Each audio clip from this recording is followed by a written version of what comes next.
Tak tahu nak cakap apa lah.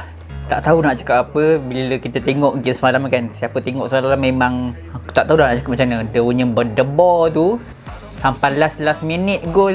Aku tak tahu nak cakap apa. Memang aku menjerit lah satu rumah hai. Gol! Mora saya menangis weh. Mora menangis weh. Mora menangis. Gol weh. Weh. Memang aku menjerit. Aku tak nampak dah nasi nak buka puasa tu kat mana. Aku tahu benda tu juga yang berlaku pada fan-fan JDT kat luar sana kan. Memang kita seronok. Of course kita buka dengan tenang, buka dengan kegembiraan. Dengan kemenangan JDT ni berjaya menumpaskan gergasi Korea Selatan dan berada di puncak group stage I, mengalahkan ataupun menewaskan Kawasaki di tangga kedua. Oi, bukan biasa-biasa ni. Okay, jom.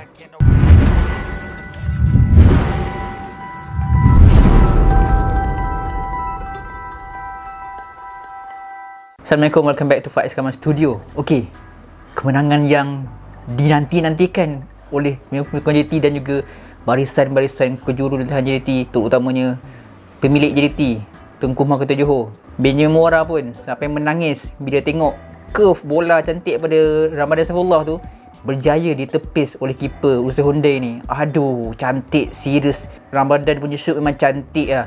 Tapi keeper dia boleh tepis pula. Aduh, menangis Mora. Sampai merah padam muka dia. Okay, tapi apa yang aku boleh katakan, performance pasukan JDT untuk perlawanan ibarat final ni, group stage I ni, aku kata performance dia memang baik lah. Okay, Arif Aiman, siapa? Afiq Fazail, Harul Saad, Shane Lowry, Leandro Velasquez. Kalau nak tanya aku siapa man of the match, aku kata Leandro Velasquez man of the match. Tapi aku boleh bagikan kredit juga dekat Arif Aiman sebagai player yang agak perform jugalah. Banyak-banyak try dia buat. Dia berusaha untuk menjaringkan gol, untuk mencari peluang-peluang sampai ke minit-minit terakhir. Itulah hasilnya JDT berjaya menjaringkan gol pada 93 minit. Hasil on goal. Player nombor 6 diorang ni, player sub diorang ni memang melompat-lompat lah semua. Okay, so bagi aku dalam perlawanan ni kan, pasukan Usaha Hyundai diorang hanya mengharapkan seri je. Okay, kalau seri diorang dah boleh kata layak lah kan ke peringkat seterusnya. Tetapi JDT perlukan kemenangan. Okay, so kalau tengok dari segi perlawanan, statistik penuh. Okay, kalau korang tengok sekarang ni, yang berwarna hijau tu adalah graf performance untuk JDT, yang biru adalah graf performance untuk pasukan Usaha Hyundai. Jadi daripada data, daripada graf ni kita boleh nampak JDT banyak perform, JDT banyak pressing, JDT banyak try daripada graf yang kita tengok, daripada data yang kita tengok sekarang ni. Dan daripada graf ni kita tengok lagi dari segi ball possession, JDT memegang ball possession untuk keseluruhan game sebanyak 56%. Selebihnya dipegang oleh pasukan Usaha Hyundai. So boleh dikatakan perlawanan ni agak balance tetapi JDT mempunyai intensity untuk menyerang, untuk mendapatkan gol, mencari kemenangan yang perlu dicapai oleh JDT. Mengutip 3 mata penting perlawanan akhir group stage ni, disebabkan intensity JDT untuk mendapatkan kemenangan, untuk mendapatkan 3 mata penting untuk JDT mara ke pusingan seterusnya. Dari segi shoot, JDT mempunyai 20 shoot dan 3 on target keseluruhan 90 minit perlawanan. Okey, manakala pasukan Usaha Hyundai hanya 10 shoot saja. Okey, so daripada statistik ball possession pada graf yang kita tengok tadi, so memang nampak kat sini JDT memang berusaha keras untuk mencari 3 mata penting dibawa ke next round. Dan daripada shoot semua ni, pada 20 shoot, 3 on target ni, ada 5 shoot daripada player JDT ni yang berjaya di-block, oleh player-player pertahanan ataupun player-player pasukan Usaha Hyundai ni. Okey, 5 shoot JDT yang berjaya diorang block. Salah satunya shoot daripada Bersen. Okey, satu crossing ataupun cutback daripada Arif Aiman tu berjaya ditahan oleh Bersen dengan baik dan Bersen shoot guna kaki kiri dia dan ada player Usaha Hyundai block assistant. Aduh, itu kalau tak block tu aku rasa dah gol dah. Hai, memang baik lah, memang baik. Gameplay JDT aku kata memang baik. Aku tak tahu nak cakap macam mana. Aku rasa macam nak buat live ya semalam. Okay, so daripada shoot, 20 shoot tadi tu kan, so boleh katakan JDT mempunyai 11 shoot di dalam kotak penalti Usaha Hyundai. Bayangkan, 11 shoot inside box pasukan Usaha Hyundai yang berjaya JDT buat, tetapi berjaya di block, berjaya di save oleh player. Dan shoot daripada luar kotak penalti berjaya dibuat sebanyak 9 shoot oleh player-player JDT ni. So boleh katakan player JDT ni, kalau aku sebut tadi, pada data performance, ball possession, jumlah shoot daripada dalam kotak penalti, jumlah shoot daripada luar kotak penalti, kita boleh kata, aku boleh confirmkan sekarang ni JDT punya gameplay memang baik. JDT punya performance memang bagus. Pressing, salah satunya pressing daripada Matthew Davis. Okey, Matthew Davis berjaya mencuri bola. Dia membuat pressing kan, berjaya mencuri bola dan membawa bola ke atas dalam kawasan serangan ataupun dalam kawasan attacking third JDT. Okey, so dari segi statistik kita boleh kata secara conclusionnya JDT memang main dengan baik. Okey, performance persembahan play-play JDT semua, taktikal, pertukaran pemain yang dilakukan oleh Benny Mora, salah satunya Naksul Insak yang terpaksa dikeluarkan seawal minit ke-20. Aduh, sangat-sangat sedih lah. Aku macam Naksul Insak baru masuk terpaksa dikeluarkan. Okay, sebab apa?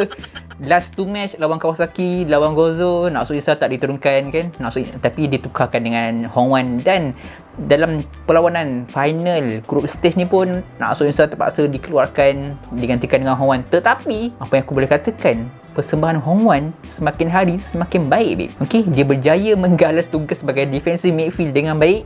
Dia berjaya kontrol bahagian tengah tu dengan gandingan ada Leandro, ada Afiq Fazail, dengan masuknya Ramadan Saifullah, memang berjaya menggalas tugas sebagai defensive midfield dengan baik. Dan aku nak sentuh sikit tentang jaringan daripada Forestieri, okay, yang dikatakan offside oleh penolong referee tu, referee assistant. Aku tak pasti itu offside, aku rasa macam tak offside. Okay.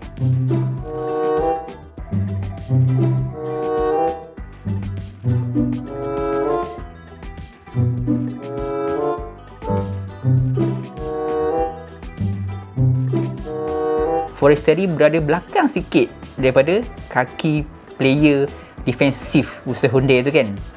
Tapi tak apalah, itu keputusan referee. Nak buat macam mana, dalam AFC ni tak ada VAR lagi. Kalau ada VAR mungkin benda tu memberikan kelebihan peluang untuk JT. Tengok betul-betul sama ada benda tu ada offside, sama ada jaringan tu offside ataupun tidak. Apa-apa pun JT berjaya menang juga game ni.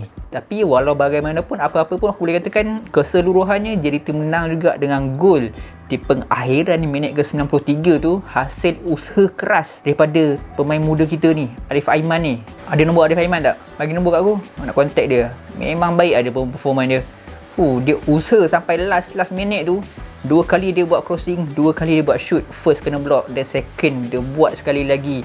Berjaya ditampan sendiri oleh player Usaha Hyundai, Jelsin Bonam ni kan. Dahsyat lah. Dan kalau nak sebut dari segi player lain, Bersen dan Silva pun baik, ada shoot dia buat. Forestieri, Leandro Velasquez, dia pun kadang-kadang turun ke bahagian defensif tu, turun ke dalam kawasan kotak penalti JDT sendiri untuk membantu barisan JDT ni untuk bertahan apabila player-player Usaha Hyundai ni membuat serangan. Okay, so boleh katakan player-player JDT ni semua memainkan tanggungjawab dengan baik.